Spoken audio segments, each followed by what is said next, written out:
Hello and welcome back to Tony Northeastern, and for the second part of building the control panel. I haven't really done that much to it this week, but let's have a look and see what I have been up to. Right, as you can see, I've added some platforms to the control panel now. It's just to indicate the various areas on the control panel. So there's Newcastle, there is Tyne Dock and the Pelo Junction, and beyond that is a station that is nowhere to be found on the layout at the moment.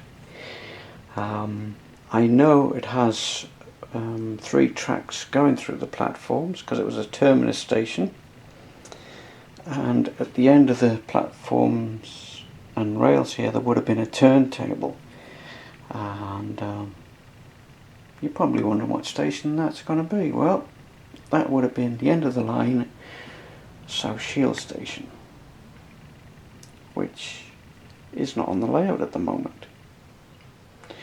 So other things I've done, I have started drilling some holes and putting in some on off on toggle switches to operate the points, and there's quite a few of them on this panel. I've also put in some just on and off switches which I'm going to use for the lighting of the area, and there's a switch here for lighting up any lights that's going to be in the station area. So inside the panel is still the same, there's nothing inside as of yet.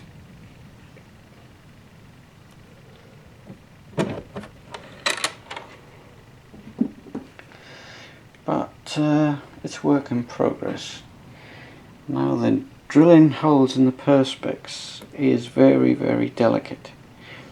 I've had a couple of pieces of wood on the underside and just taken the drill really slowly, just to make sure it don't crack. The drill bit does tend to bite right at the very end as it finishes the hole, so just be wary of that. That's a 7mm hole to take the 6mm threads on the switches.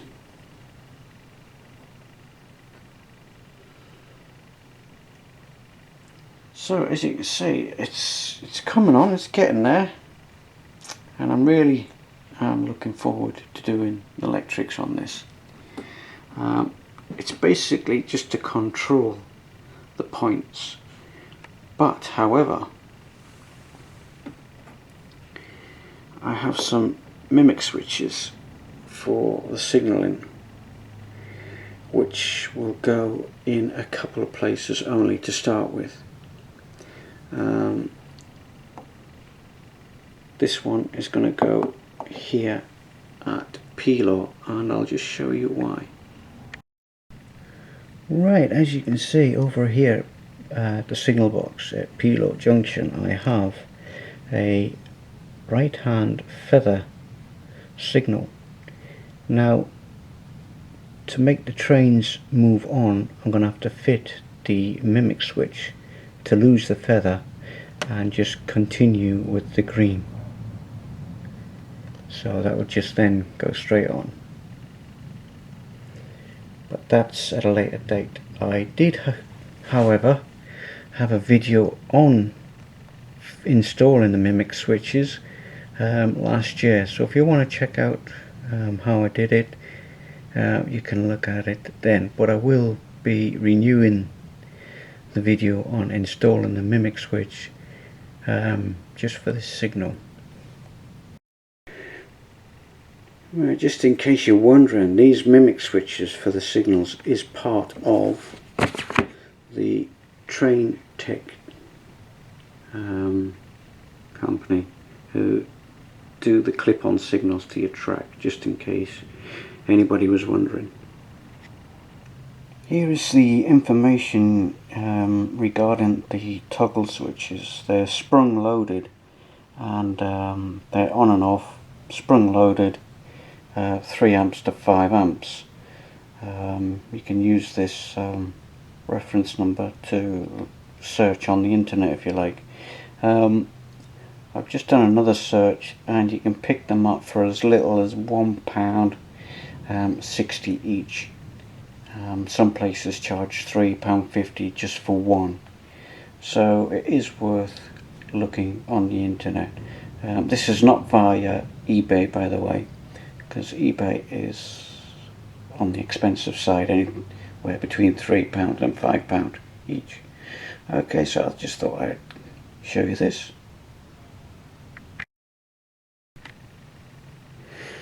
Right, I have now finished drilling all the holes into the panel where they are needed.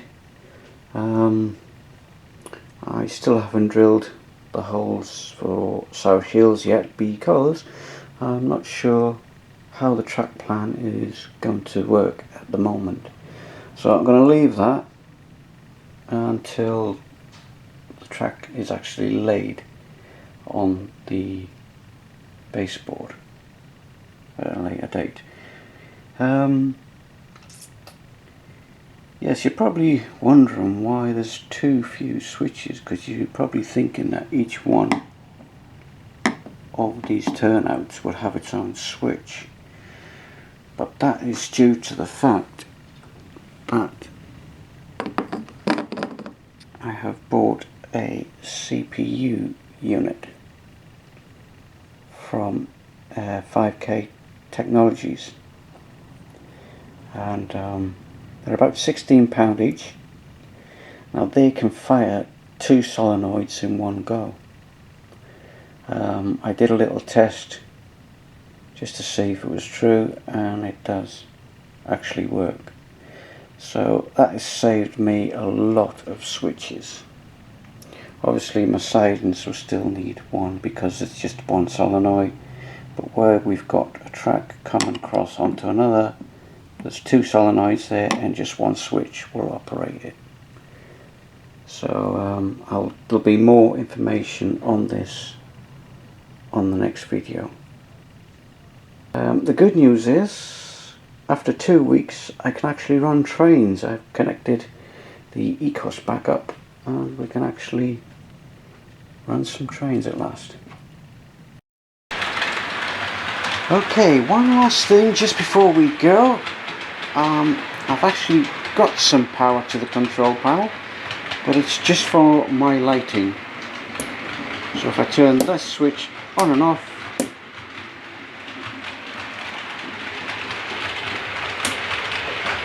my station building lights up. Now, the last time that was lit up was at least about 3 years ago when I built the station originally. But at last I have power to the control panel. So, thanks for watching. Hope you've enjoyed what you've seen. I'll see you again next time. Bye.